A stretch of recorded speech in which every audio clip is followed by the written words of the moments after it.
अस्सलामुअलैकुम। अब हम डिस्कस करेंगे क्लास 9 का फिज़िक्स का चैप्टर नंबर 3 की एक नई टॉपिक, मज़ेदार सी टॉपिक जिसका नाम क्या है, सेकंड लॉ ऑफ मोशन।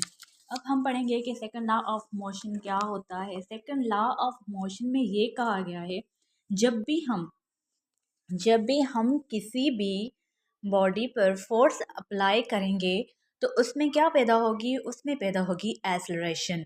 क्या पैदा होगी? एसलरेशन पैदा होगी। फॉर एग्जांपल हमारे पास कोई ऑब्जेक्ट है जो रेस्ट में है, अगर हम उस पर फोर्स अप्लाई करेंगे, जब हम उस पर फोर्स अप्लाई करेंगे तो उसकी वेलोसिटी में चेंज आएगी। जब उसकी वेलोसिटी में चेंज आएगी तो हमारी क्या प्रोड्यूस होती है? एसलरेशन प्रोड्यूस होती है।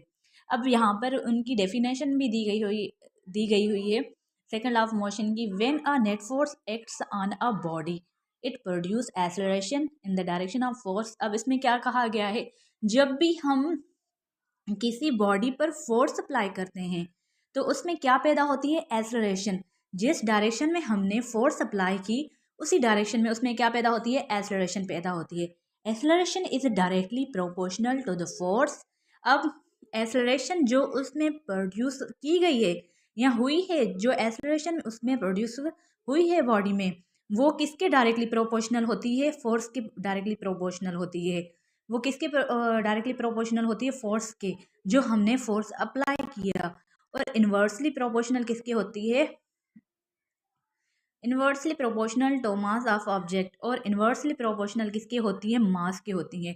अब देखें, हम फॉर एग्जांपल हमारे पास कोई ट्रक है, अगर हम उस पर फोर्स अप्लाई करेंगे तो उसकी वेलोसिटी में कम चेंज आएगा। जब उसकी वेलोसिटी में कम चेंज आएगा तो उसमें एक्सेलरेशन भी क्या, कम ही प्रोड्यूस होगी। तो हमारी जो दी गई हुई हमारी जो एक्सेलरेशन जिस बॉडी में पैदा होती है, एक तो वो क्या, डायरेक्टली प्रोपोर्शनल होती है फोर्स के। जितना ज़्यादा फोर्स लगेगा, डायरेक्टली प्रोपोर्शनल का क्या मतलब होता है? जितना ज़्यादा फोर्स लगेगा इतनी ज़्यादा एक्सेलरेशन पैदा होगी। क्या, जितनी ज़्यादा फोर्स अप्लाई होगी इतनी ही क्या करेगी, उसमें एक्सेलरेशन पैदा होगी। और हमारी सेकंड पॉइंट हमारी क्या आती है, जो हमारी एक्सेलरेशन होती है वो इन्वर्सली क्या, किसकी होती है? मास की होती है। मतलब जितनी ज़्यादा एक्सेलरेशन होगी, अगर हमारी एक्सेलरेशन ज़्यादा होगी तो हमें उसके लिए क्या, मास कम कम करना पड़ेगा। क्योंकि एक्सेलरेशन जितनी ज़्यादा होगी तो मास हमारा कम करने पड़ेगा। और अगर हमारा मास ज़्यादा होगा तो उसमें एक्सेलरेशन क्या, कम प्रोड्यूस होती है। इस वजह से हम इसे कहते हैं इन्वर्सली। जब एक इन्वर्सली का क्या मतलब होता है? जब एक चीज़ को बढ़ाएं तो दूसरी कम हो। और हमारे पास एक्सेलरेशन है इन्वर्सली, इन्वर्सली किसके प्रोपोर्शनल हुआ? मास के। तो हम रीअरेंज करते हैं इक्वेशन को। जो यहाँ पर देखें, जो हमें हमारी एक्सेलरेशन है वो किसके इन्वर्सली है? मास के। और डायरेक्टली प्रोपोर्शनल मतलब के किसके है? फोर्स के है।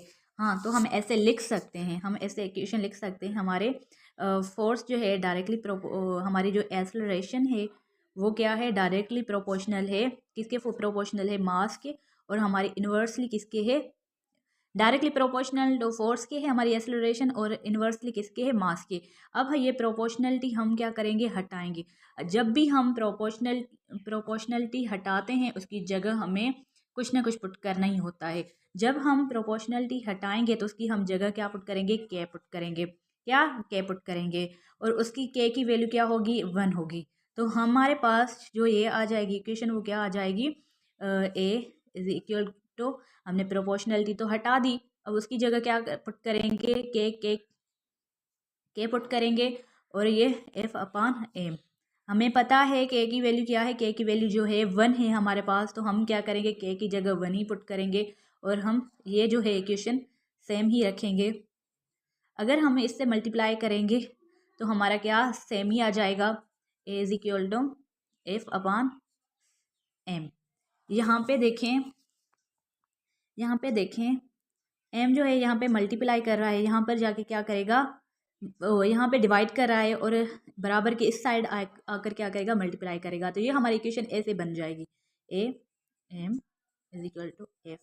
हम ऐसे कर सकते हैं, f is equal to a m. तो हमारी इक्वेशन रीअरेंज हो गई जो हमारा। और यहाँ पे एक और चीज़ हमारे पास जो इसका यूनिट आ जाएगा, इसका जो हमारे पास यूनिट आ जाएगा वो आ जाएगा न्यूटन। और जो ये चीज़ें हैं फोर्स हमारा ये यहाँ पर किसके बराबर होगा, एक्सेलरेशन मास इंटू एक्सेलरेशन। अब हमें पता है मास का यूनिट क्या होता है, मास का तो केजी होता है। मास का फोर्स जो बराबर है हमारे पास, क्योंकि फोर्स का यूनिट क्या होता है, न्यूटन होता है। ये सारा कुछ फोर्स का ही हो गया, तो फोर्स का यूनिट क्या हो जाएगा, न्यूटन। तो ये भी हमारे पास जो आ जाएगा उसका यूनिट, तो हमारे पास उसका यूनिट क्या आएगा, न्यूटन ही आ जाएगा। और ये बराबर किसके होता है, फोर्स जो हमारे पास बराबर किसके होता है, केजी मीटर पर सेकंड स्क्वायर। हम इसको ऐसे लिख सकते हैं, केजी मीटर पर second square inverse.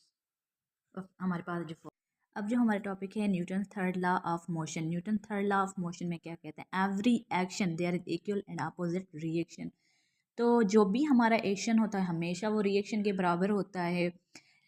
For example अगर हम किसी पर फोर्स अप्लाई कर रहे हैं तो वो भी हम पर फोर्स ही अप्लाई करेगा। अगर यहाँ पर देखें हम ज़मीन पर चल रहे हैं, ज़मीन हम अगर हम ज़मीन पर फोर्स अप्लाई कर रहे हैं तो ज़मीन भी हम पर फोर्स अप्लाई कर रही है।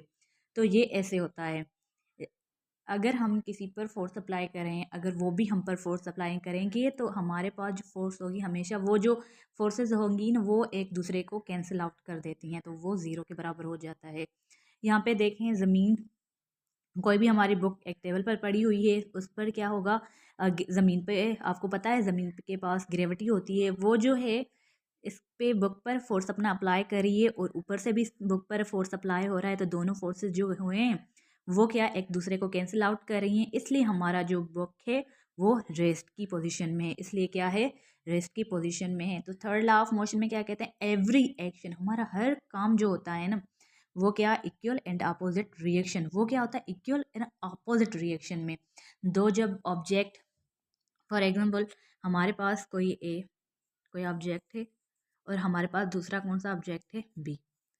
अगर हमारा जो ये ए ऑब्जेक्ट है अगर बी पर फोर्स अप्लाई करेगा तो ये जो बी है ना, बी ऑब्जेक्ट है ना, ये भी क्या करेगा, ए पर फोर्स अप्लाई करेगा। लेकिन क्या होगी, डायरेक्शन दोनों की अपोजिट होगी एक दूसरे की।